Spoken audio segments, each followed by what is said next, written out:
More with political analyst Itai Michael Preston Choto, who joins us now from Birmingham in the UK. Itai, good to have you with us. So what's your feeling on this? Is the opposition challenge likely to succeed? I think the main problem is that historically, as you mentioned there, is that the courts have always been seen as an arm of ZANU-PF, and the independence has always been put into question. But I think in such a case, the arrival of esteemed advocates from around the region would put the spotlight on the judicial system in Zimbabwe. It will be also a measure of the rule of law in Zimbabwe.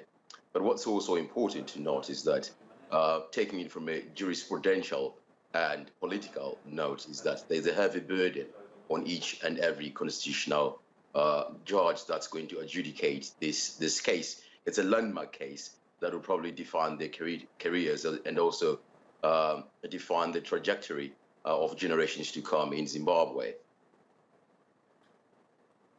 Yeah, and whatever the outcome, these elections were supposed to enhance the credibility of Zimbabwe post-Mugabe.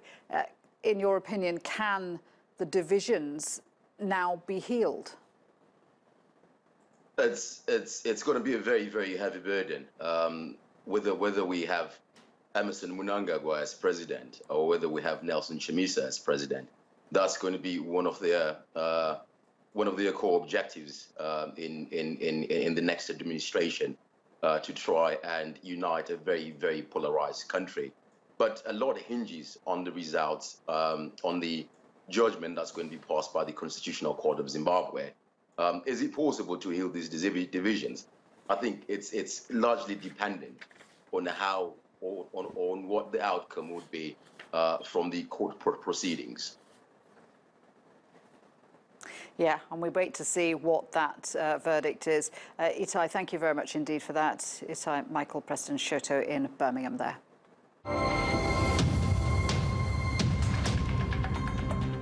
Still to come here on the programme, why Montenegro's medieval city is on some people's list of places not to visit. Stay with us.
Check out the new trtworld.com for all the latest news from around the world. Perfect for your laptop, phone or tablet. trtworld.com.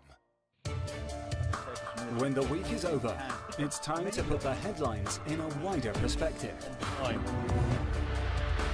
At Playback, we rewind the week's biggest stories from around the world. We provide a focused look back with exclusive reports, in-depth analysis and compelling interviews. Playback, putting the headlines in wider perspective. Playback on TRT World.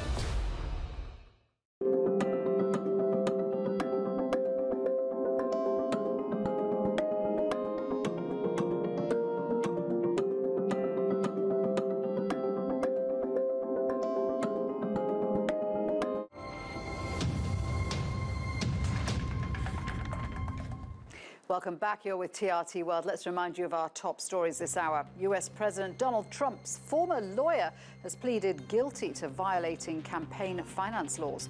In court, Michael Cohen directly implicated Trump in illegally paying hush money to women he allegedly had affairs with. And in a second case, Trump's former campaign chief, Paul Manafort, was convicted of financial crimes. It's the first case brought to trial by special counsel Robert Mueller, who's investigating Russian meddling in the 2016 presidential election. And in Zimbabwe, the main opposition party, the MDC, is petitioning the Constitutional Court to overturn President Emmerson Mnangagwa's election victory. The party claims the vote was rigged in favour of the ruling ZANU-PF. Families who finally got together in North Korea after spending decades apart have had to say their goodbyes. Relatives from the south are returning home. And for some, it's likely they'll never see their loved ones again. Natasha Hussain has more.